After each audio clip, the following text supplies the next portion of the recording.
Psoriasis. Psoriasis అంటే ఒక చర్మ వ్యాధి. అంటే మన శరీరం పైన తెల్లటి మచ్చలు కానీ లేదా సిల్వరీ గ్రే అపియరెన్సెస్ ఉన్న రెడ్ టైప్ మచ్చలు కానీ కనుక గమనిస్తే అది ఏంటో కంప్లైంట్ అని మీరు టెన్షన్ పడుతున్నారా? దాని గురించి ఒకసారి ఆలోచన చేయండి. అది ఆషామాషి కంప్లైంట్ అయితే కాదు. ఎందుకు వస్తుంది ఇలాంటి కంప్లైంట్? అసలు ఈ కంప్లైంట్ రావడానికి గల కారణం ఏంటి? వస్తే దాని తాలూకు సింప్టమ్స్ ఏంటి? ఇవన్నీ మనం ఇప్పుడు చూద్దాం. ఇది ఒక ఆటోఇమ్యూన్ కండిషన్. ఈ ఆటోఇమ్యూన్ కండిషన్స్ కి పెద్ద రీజన్స్ అనేవి ఉండవు. దీనికి ఏమవుతుందంటే ఆటోఇమ్యూన్ కండిషన్ అంటే ఏంటి? ఫస్ట్ ఆఫ్ ఆల్ అది మనం తెలుసుకోవాల్సి ఉంటుంది. మన బాడీని ఇమ్యూన్ సిస్టమ్ ఏదైతే ఉంటుందో ఒక డిఫెన్స్ మెకానిజం లెక్క ఉంటుంది. కానీ ఆ డిఫెన్స్ మెకానిజం కొన్నిసార్లు మిస్టేక్ గా ఏమవుతుంది అంటే హెల్తీగా ఉన్న టిష్యూస్ పైన, ఆర్గన్స్ పైన డ్యామేజ్ చేయడం, ఇన్ఫ్లమేట్ చేసి దాన్ని ఇబ్బందికరమైన పరిస్థితులకు తీసుకెళ్ళి దాన్ని డ్యామేజ్ చేయడం వలన కలిగే ప్రాబ్లమ్సే ఇవన్నీ కూడా చూడడం జరుగుతుంది. వీటిలలో ఇచ్చింగ్ అనేది చాలా ఎక్కువగా ఉంటుందండి. ఇచ్చింగ్తో పాటు స్కేలింగ్ అంటే పొట్టు రాలడాన్ని కూడా మనం ఎక్కువగా గమనిస్తాం. చాలా మంది పొట్టు రాలడంతో పాటుగా మంట కూడా వస్తుంది అని చెప్పడం జరుగుతూ ఉంటుంది. సో ఇచ్చింగ్, స్కేలింగ్, బర్నింగ్ ఇవన్నీ కూడా ఈ సోరియాసిస్ ఉన్న పేషెంట్లు ప్రతి పేషెంట్లో కూడా మనం మ్యాక్సిమం కండిషన్స్లో మనం చూడగలం. సో వీటికి గల మెయిన్ రీజన్స్ ఏంటి అంటే మెయిన్లీ స్ట్రెస్ అండి. స్ట్రెస్ వల్ల మనకి ఇలాంటి కంప్లైంట్స్ అన్నీ కూడా రావడం జరుగుతుంది. ఇంకోటి అంటే ఎక్కువ మానసికంగా ఎక్కువగా అతను ఇబ్బంది పడినప్పుడు శరీరము లేదా స్కిన్ ఒక డిఫరెంట్ రియాక్ట్ అవ్వడం జరుగుతుంది.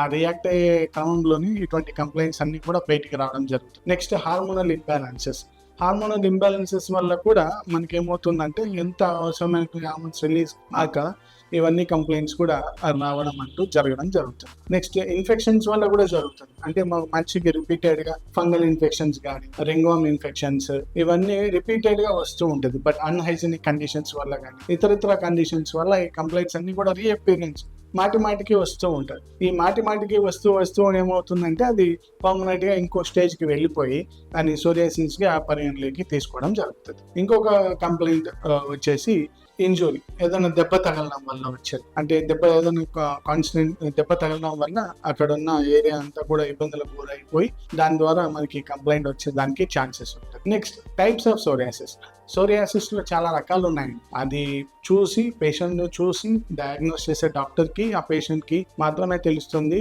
డాక్టర్ గారు చెప్పిన తర్వాత ఏ టైప్ ఆఫ్ సోరియాసిస్తో అతను బాధపడుతున్నాడు అని. మెయిన్లీ ఇప్పుడు వచ్చేసి టైప్ మనం డిస్కస్ చేస్తూ వెళ్దాం. మొదటగా వచ్చేది ప్లేగ్ సోరియాసిస్ అని చెప్పడం జరుగుతుంది. ప్లేగ్ సోరియాసిస్ అనేది 90% కంప్లైంట్స్లలో ప్లేగ్ సోరియాసిస్ నే మనం చూస్తాం. ఇక్కడ ర్యాషెస్ ఉంటాయి, ఎడ్జెస్ ఎవర్టెడ్ ఉంటాయి, ఆ సిల్వరీ రెడ్డిష్ ర్యాషెస్ ఉంటాయి, ఎక్కడెక్కడ ఉంటాయి, ఎల్బోస్ దగ్గర ఉంటాయి, నీ రీజన్ దగ్గర ఉంటాయి. ఆ ర్యాషెస్ సైజ్ కూడా వేరియేషన్స్ ఇక్కడ అక్కడ ఉంటాయి. అపజార్డ్, ఇర్రెగ్యులర్ సర్ఫేసెస్ ఇవన్నీ కూడా మనం చూడగలం. నెక్స్ట్ వచ్చేసి పస్టులర్ సోరియాసిస్ అంటే పసుతో కూడుకున్నటువంటి సోరియాసిస్. ఈ సోరియాసిస్ ఏమవుతుందంటే ఒక చిన్న కురుపు లెక్క లేగడం, దాంట్లో నుంచి ఒక పసి లెక్క లిక్విడ్ బయటికి రావడం. ఇది చాలా మనకు అరుదుగా చూస్తూ ఉంటాము ఇలాంటి కంప్లైంట్ ని. అన్హెల్దీ స్కిన్ ఉంటుంది, సర్ఫేస్ కూడా చాలా హార్డ్ గా ఉంటుంది. నెక్స్ట్ వచ్చేసి నెయిల్ సోరియాసిస్ అంటాం. ఈ నెయిల్ బెడ్ ఇన్ఫెక్షన్ వచ్చేసి, లేదు అంటే ఈ నెయిల్స్ కి ఇన్ఫ్లమేషన్ జరిగేసి అక్కడ డిస్కలరేషన్ అయిపోయి దాని ద్వారా మనకి సోరియాసిస్ అనేది అక్కడ డ్రైనెస్ అంతా క్రియేట్ అయిపోయి అన్ఈవెన్ షేప్ కి ఆ నెయిల్ అనేది గురవడాన్ని మనం నెయిల్ సోరియాసిస్ గా చెప్పడం జరుగుతుంది. నెక్స్ట్ వచ్చేసి గట్టెడ్ సోరియాసిస్ అని చెప్పడం జరుగుతుంది. ఈ గట్టెడ్ సోరియాసిస్ చిన్న పిల్లల్లో, యంగ్ అడల్ట్స్ లలో మనం చూస్తాం.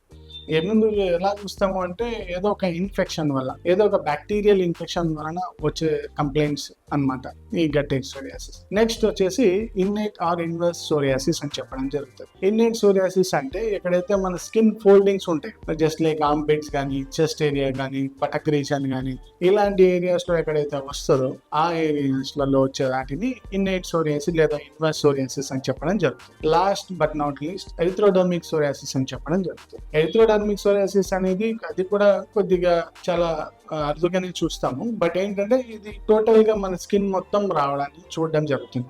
యూజువల్లీ కొన్ని ఏరియాస్ లో సోరియాసిస్ లేదా స్కిన్ ఇన్ఫెక్షన్ కన్ఫైన్డ్ ఉంటుంది. So particular area, for example hands కానీ, పామ్స్ కానీ, సోల్స్ కానీ, థై రీజన్ కానీ, ఇది అలా కాదు. ఎరిథ్రోడర్మిక్ సోరియాసిస్ అంటే యూనివర్సల్ డిస్ట్రిబ్యూషన్ ఉంటుంది. మొత్తం అన్ని వేళ అంటే టాప్ టు బాటమ్, టో దాకా, హెడ్ నుంచి టో దాకా మొత్తం మన శరీరం అంతా వ్యాపింపజేసేదాన్ని మనము ఎర్తోడర్మిక్ సోరియాసిస్ అని చెప్పడం జరుగుతుంది.